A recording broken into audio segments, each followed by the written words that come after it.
इस कहानी को ध्यान से और पूरा देखें। इसने लाखों लोगों की जिंदगी बदल कर रख दी है।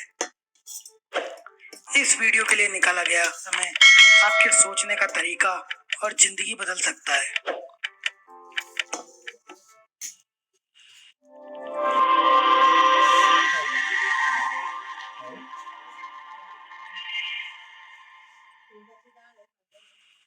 मेहनत सफलता की चाबी है, पर मेहनत से ही सफलता मिल जाती तो मजदूर वर्ग सबसे ज्यादा अमीर होता। सफलता इस बात पर निर्भर करती है कि मेहनत कहाँ की जा रही है। बिना सही जगह जाने की गई मेहनत सफलता नहीं दिला सकती। यह वीडियो सुप्रसिद्ध अमेरिकन लेखक और बिजनेस कोच बर्क हेजेस की best seller book the parable of the pipeline में बताई गई एक ऐसी कहानी के बारे में है जिसने लोगों को मेहनत का सही ढंग सिखा दिया।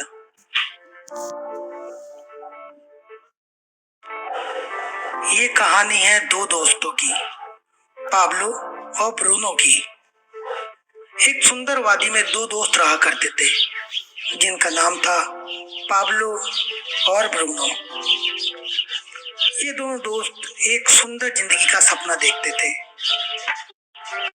और अपने सपनों की बातें किया करते थे।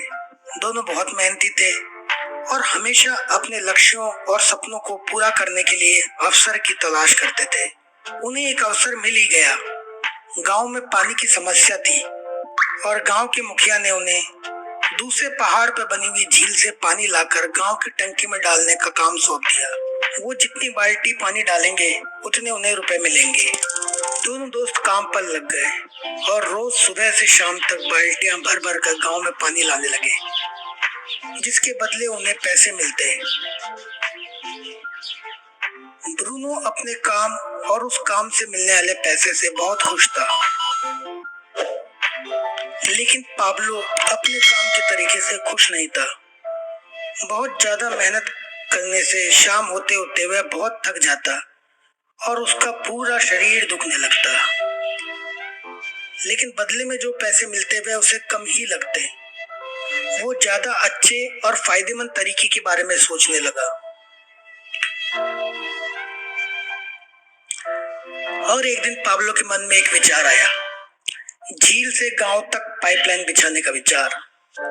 इस तरीके से गांव में भरपूर पानी आ सकता था, वो भी बिना कोई बाल्टियां उठाए। बड़े उत्साह से उसने इसकी सारी योजना बना ली। पाब्लो ने अपनी इस योजना के बारे में सबसे पहले अपने दोस्त ब्रूनो को बताया और पाइपलाइन के निर्माण के लिए मदद करने को कहा। पर ब्रूनो को पाब्लो का यह विचार पागलपन लगा। ब्रूनो ने पाब्लो को समझाया कि हमारे पास गांव की सबसे अच्छी नौकरी है जिसमें हमें रविवार की छुट्टी भी मिलती है। हम 1 महीने की कमाई से गाय खरीद सकते हैं, 6 महीने की कमाई से घर ले सकते हैं। हम जिस अवसर को ढूंढ रहे थे वो यही है। अब हम जिंदगी में सही जगह आ चुके हैं। तुम उस पाइपलाइन के विचार को अपने दिमाग से निकाल दो। ब्रूनो की बात सुनकर पाब्लो हतोत्साहित नहीं हुआ।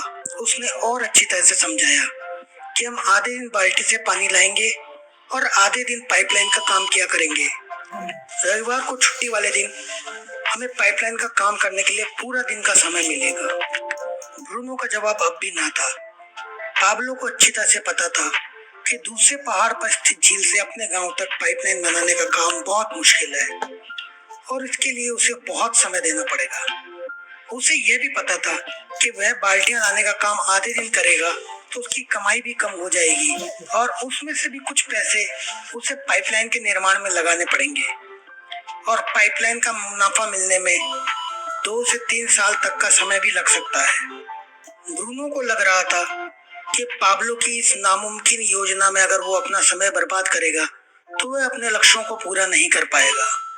वहीं दूसरी ओर पाब्लो को पता था कि आगे चलकर इस पाइपलाइन से उसे और पूरे गांव को बहुत फायदा होगा। ब्रूनो के साफ इनकार के बाद पाब्लो ने अकेले ये काम करने का निर्णय लिया और अपने काम में जुट गया। जब सप्ताह भर मेहनत करने के बाद वीकेंड पर ब्रूनो अपने घर पर आराम करता, तब भी पाब्लो पाइपलाइन के लिए खुदाई करता। ब्रूनो की कमाई दुगनी हो रही थी। उसने एक बड़ा सा घर और शान शौकत का सामान खरीदा। उसकी जीवन शैली बदल गई थी। वो काम के बाद बार में जाता और मजे करता। लोग उसे मिस्टर ब्रूनो कहकर पुकारते, उसका आदर करते। बदले में वो सबको शराब पिलाता। दूसरी ओर पाब्लो को खाली आधे दिन का पैसा मिलता और पाइपलाइन के निर्माण में की जा रही कमर तोड़ मेहनत के बदले उसे कोई पैसा नहीं मिलता। उल्टा ब्रूनो और बाकी गांव वाले पाब्लो पर हंसते, उसका मजाक उड़ाते और बोलते, वो देखो पाब्लो द पाइपलाइन मैन। पर पाब्लो का ध्यान पाइपलाइन बनाने पर रहता। वह अपने आप को यह विश्वास दिलाता रहता कि कल के सपने आज के त्याग से ही साकार होंगे। उसे पता था अल्पकालीन कष्ट का मतलब दीर्घकालीन लाभ होता है। वह मेहनत करता रहा, इंच दर इंच। वही कुछ समय में अत्यधिक मेहनत के कारण ब्रूनो का शरीर थकने लगा था। काम का वजन उसके चेहरे पर भी दिखाई देने लगा। उसका स्वभाव चिड़चिड़ा होने लगा था। उसे अब अपना काम अभिशाप लगने लगा और बाल्टियों का वजन अब उससे संभाला नहीं जाता था। दूसरी ओर लोगों के तानों की परवाह किए बिना पाब्लो अपनी योजना पर लगा रहा। कुछ समय बाद उसका ख्वाब आकार लेने लगा। आखिरकार पाब्लो की मेहनत सफल हुई। उसने झरने से गांव की टंकी तक पाइपलाइन बिछाने का काम पूरा कर लिया। अब गांव में बाल्टी से पानी लाने वाली नौकरी खत्म हो चुकी थी, क्योंकि पाब्लो ने झरने का रुख गांव की ओर कर दिया था। जो गांव वाले पाब्लो का मजाक उड़ा रहे थे, वो सभी पाब्लो के ज्ञान, दूरदर्शिता, दृढ़ संकल्प और मेहनत पर गर्व कर रहे थे। अब पाब्लो झील से आने वाले पानी के पैसे लेता। वो आराम करता तो भी पानी की टंकी भरने पर उसे पैसे मिलते। पाब्लो अब कोई काम ना करे तो भी उसे पैसे आते रहते थे। पाब्लो और ब्रूनो की ये कहानी कमाने के सही तरीके को लेकर हमारी सोच को बदलती है। ये कहानी सीख देती है कि बाल्टियां उठाने वालों की दुनिया में क्यों हमें पाइपलाइन बिछाने का काम करना चाहिए। आइए हम ब्रूनो और पाब्लो के कमाने के तरीके को समझते हैं। ब्रूनो नौकरी करता था। वह झील से बाल्टी में पानी भरकर गांव पहुंच जाता, जिसके बदले उसे निर्धारित मात्रा में पैसा मिलता। ज्यादा पैसा कमाने के लिए या तो उसे ज्यादा चक्कर करने पड़ते या ज्यादा बड़ी बाल्टी में पानी लाना पड़ता। रोजगार या स्वरोजगार करने वालों को ज्यादा पैसे कमाने के लिए ज्यादा मेहनत करनी पड़ती है। इसे पैसे के बदले अपना समय देना कहते हैं। ज्यादा पैसा कमाने के लिए ज्यादा समय देना पड़ता है या एक से ज्यादा काम करना पड़ता है। इसे किसी मक्खड़ जाल की तरह समझें, जिसमें हम उलझ कर रह जाते हैं। हम सभी के पास दिन में खाली 24 घंटे ही होते हैं, जिसमें से प्रतिदिन 10 से 12 घंटे काम करके हम पैसा कमाते हैं। हमें परेशानी वहां आती है जब हम उम्र, सेहत या किसी और परेशानी की वजह से अपने काम को समय नहीं दे पाते। ऐसे में हमें पैसे मिलना बंद हो जाता है। इसे एक्टिव इनकम या सक्रिय आय कहा जाता है। मतलब जब तक आप काम करेंगे तब तक आपको उस काम का पारिश्रमिक मिलेगा।